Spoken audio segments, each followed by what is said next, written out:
player. Everybody knows Maradona. The only one I do is I try to do working hard for the team first.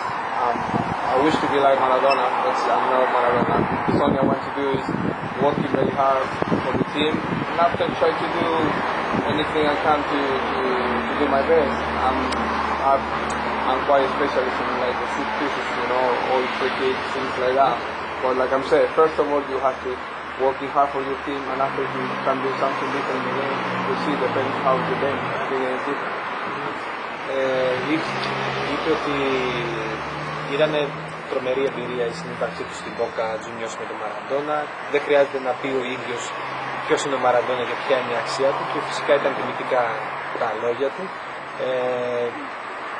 Είπε ότι δεν είμαι Μαραντόνα και θα ήθελα να είμαι, αλλά παρόλα αυτά στόχος μου είναι από τη στιγμή που ανήκω στην ΕΛ να δουλέψω πολύ σκληρά, να προσφέρω τον καλύτερό μου εαυτό. Ποδοσφαιρικά, αν θέλετε, είπε ότι μπορείτε να πείτε ότι έχω μια ειδικότητα στα ελεύθερα χτυπήματα και την κόντρα, και είναι ένα από τα δυνατά μου σημεία, και αυτό θα προσπαθήσω καταρχήν να προσφέρω στην ομάδα. Ο στόχος είναι γενικά με την παρουσία μου να δώσω το καλύτερό μου αυτό και να βοηθήσω την ομάδα να κάνει ένα βήμα παραπάνω και να πετύχει τους στόχους της. Υπάρχουν άλλες ερωτήσεις? Όχι, είναι πάρα πολύ.